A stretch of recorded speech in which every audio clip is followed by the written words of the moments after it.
সুপ্রিয় দর্শক মন্ডলী, আসসালামু আলাইকুম।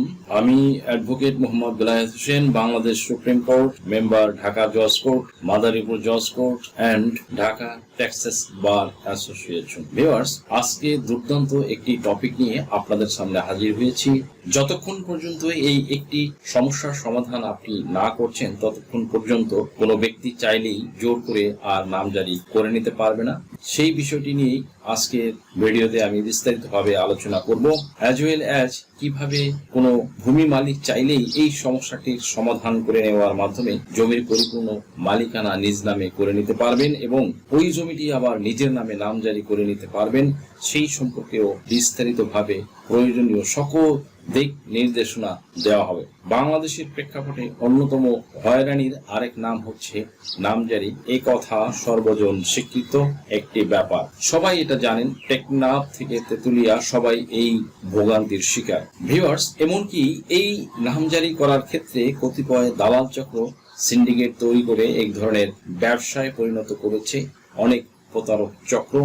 এই প্রতারক চক্র এরা সরকারের দায়িত্বপ্রাপ্ত কোনো কর্মকর্তা বা কর্মচারীও নয়, এমনকি তারা সংশ্লিষ্ট এমন কোনো দায়িত্বে নিয়োজিত নয়। তথা প্রত্যেক অঞ্চলেই দেখবেন এমন কিছু লোক রয়েছে, তারা নামজারি করে দেওয়ার কথা বলে সাধারণ ভূমি মালিক যারা, তাদের কাছ থেকে বিভিন্নভাবে বাড়তি টাকা নিয়ে নিচ্ছে। তারা এটাকে পেশা হিসেবে ব্যবহার করে আসছেন।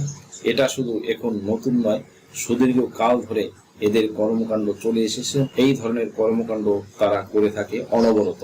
অনেক ভূমি মালিককে তারা কথা বোঝায় যে আপনার কোনো কিছুই করা লাগবে না, আমরাই নামজারি সংক্রান্ত সবকিছু করে দেব, কোথাও কিছু জমা দেওয়া লাগবে না, আপনার কোথাও যাওয়া লাগবে না, তাছাড়া আপনার নামজারি নিয়ে কোনো টেনশন করা লাগবে, আপনি জাস্ট এই কিছু টাকা আমাদের কাছে জমা দিবেন, আপনার নামজারির কাজ সম্পন্ন করে দেওয়ার সম্পূর্ণ দায়িত্ব আমাদের। এইভাবে অনেক প্রতারক চক্র আছে, মিষ্টি কথা দিয়ে আপনাদের সাথে প্রতারণা করে, যদিও দুষ্টু লোকের মিষ্টি কথা। অ্যান্ড দেন যদিও সরকার নির্ধারিত যে ফি 1170 টাকা, এটার পরিবর্তে দেখা যায় যে তারা 5 থেকে 10,000 টাকা নিয়ে নামজারি করে দেয়।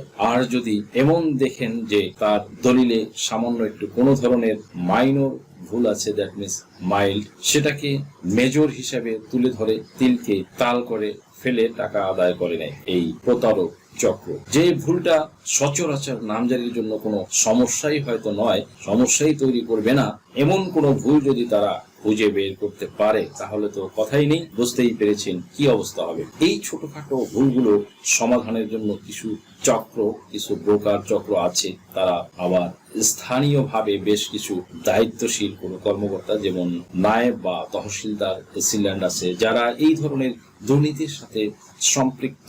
এই অফিসগুলোতে কিছু সরকারি কর্মকর্তা কর্মচারীদের সাথেও এরা যোগসাজশ করে এই ত্রুটিযুক্ত নামজারিগুলো তারা করে নিয়ে আসে। এভাবে দেখা যায় হয়তো তারা 15,000 বা 20,000 নিয়েছে, কিন্তু অর্ধেক টাকা তারা অফিসের ওই যে প্রতারক চক্র যারা রয়েছে তাদেরকে প্রদান করলো, আর বাকি টাকাটা ঠিকই কিন্তু তারা আত্মসাৎ করে নিয়ে নিল। শুধু এটাই নয়, উত্তরাধিকার সম্পত্তিতে অন্যতম সমস্যা হচ্ছে এই নামজারি।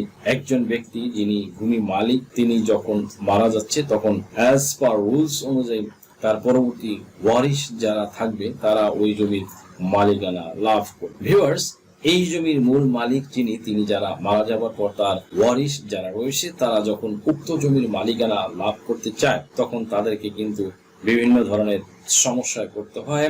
এমন একটা বড় সমস্যায় পড়তে হয়, বাংলাদেশের প্রেক্ষাপটে এটা বেশি হয়, এবং তাদেরকে ওয়ারিশান সনদ দেখানোর মাধ্যমে তাদের নিশ্চিত করতে হয় যে তারা প্রকৃত অর্থে এই জমির মালিক। অ্যান্ড দেন হচ্ছে যে ওই জমি যখন কোনো একজন ওয়ারিশ যার হয়তো বিক্রয় করার প্রয়োজন পড়ে, মনে করুন সে ফর এক্সাম্পল যে একটা জমির উপরে হয়তো আপনার 6 জন ওয়ারিশের এবং একটা দাগে 60% জমি আছে, সেখানে যদি 6 জন ওয়ারিশের অংশ তৈরি হয়, তাহলে তারা কিন্তু একজন হয়তো 10% করে জমি পাচ্ছে। মনে করুন যে তারা 6 জন ভাই, এই যে 10% যে জমি পাচ্ছে, একজন ভাইয়ের হয়তো জমিটি বিক্রয় করার প্রয়োজন, এখন তাদের ভিতরে ভূমি বন্টনই হয়নি। এটা সুদীর্ঘ কাল ধরে বাংলাদেশের প্রেক্ষাপটে এমন হয়ে আসছে যে বন্টন ছাড়াই পৈতৃক সম্পত্তির যে যেখান দিয়ে পারছে ভোগ দখল করছে, তারা নিজেদের ভিতরে কোনো বন্টন না করার কারণে যে ব্যক্তি জমি বিক্রি করছে প্রথমে ওই ওয়ারিশ ছাড়া বাইরের কোনো ব্যক্তির নিকট জমি বিক্রয় করে দেয়। আর বাইরের যে ব্যক্তিটি ওই জমি ক্রয় করছে সে যখন ওই জমিতে যখন নিতে আসে বা দখলে আসে তখনই কিন্তু আসল বিপত্তিটা ঘটে। এই সমস্যাটা বলতে দেখা যাচ্ছে যে হয়তো তারা মৌখিকভাবে নিজেদের ভিতরে ভাগ বন্টন করে নিয়েছিল। এদের ভিতর থেকে যে কোনো একজন ব্যক্তি জমিটা বিক্রয় করে দিয়েছে, ওই সময় তার সহ অংশীদার যারা বিভিন্ন এক্সকিউজ দেখিয়ে প্রবলেম দেখিয়ে জমিটা ক্রয় করে নিতে অনীহা প্রকাশ করেছে। হয়তো বলেছে আমাদের কাছে এখন টাকা নেই, তার জমিটা ক্রয় করতে পারছি না বা সমস্যার ভিতরে আছি। তারা চেষ্টা করেছে যে হয়তো বাজার দর যা আছে তার চেয়ে অনেক কম মূল্যে তার থেকে ক্রয় করতে চাচ্ছে, কিন্তু বাজার দরের থেকে হয়তো কিছুটা টাকা বেশি দিয়ে ঠিকই অন্য ব্যক্তি আছে তারা ওই জমিটি ক্রয় করে নেয়। আর তখনই দেখা যায় ওই ব্যক্তি যখন জমিটি ক্রয় করে দখলে আসে তার সাথে সাথেই ওখানে যে সহ অংশীদাররা রয়েছে এবং তার সাথে ওখানে তার আরো যে সহ অংশীদারগণ হিসেবে তাদের সাথে একটা কনফ্লিক্ট তৈরি হয় এবং এটা কোনো সময় রক্তারক্তি, মারামারি, এমনকি মামলা হামলায় রূপ নেয়। অন্য ওয়ারিশরা সম্মিলিতভাবে বলেছে আমাদের তো ভাগ এইভাবে ছিল, সেটা আমরা এইভাবে মানি না, মানব না, আমরা এখন রাস্তার পাশ দিয়ে নিব, লাল ডোবার ভিতরে নিব না বা ফসলের জমির ভিতরে নিব না। সুপ্রিয় দর্শক মন্ডলী, এমনি ভাবে দেখা যাচ্ছে যে যিনি জমিটি ক্রয় করেছে টাকা খরচ করে তাকে কিন্তু তখন আলটিমেটলি ঠকতে হয়। আবার এর কারণও রয়েছে, কারণ হচ্ছে যে উক্ত ব্যক্তি কিন্তু বন্টননামা ছাড়া দলিল বা জমি ক্রয় করেছে, এই জন্য তার কিন্তু দুর্বলতাও রয়েছে কিঞ্চিত। দ্যাটস ওয়াই তার গচ্ছা দিতে হয়। এমনও অনেক নজির রয়েছে, তার জমি এবং টাকা দুটোই হারাতে হয়, আমসালা দুটোই হারাতে হয়। আবার অনেক সময় দেখা যায় যে ব্যক্তিটি জমিটি বিক্রয় করছে, তার হয়তো ওখানে রয়েছে 10%, কিন্তু আরো অন্যান্য দাগে 10% আছে। প্রতিমধ্যে কোনো একজন ভাইয়ের সাথে হয়তো সে আওয়াজ বদল করার মাধ্যমে সে ফর এক্সাম্পল সে বলল যে ভাই আমার ওই দাগে 10% বা 12% আছে, তুমি ওখান দিয়ে নিয়ে নাও আর আমি হচ্ছে যে এখান দিয়ে 20% বিক্রয় করতে চাই, এভাবেও বিক্রয় করে দেয়। এটাও কোনো স্থায়ী বন্টন হলো না। এই ক্ষেত্রে যেই ব্যক্তি ক্রয় করেছে তিনি কিন্তু এটা ধরে রাখতে পারবে না, কেননা এই দাগে তার আছে 10%, বাকি যে 10% রেজিস্ট্রেশনের সময় দলিলে ঠিক অন্য দাগে রেফারেন্স দিয়ে বাকি 10%-এর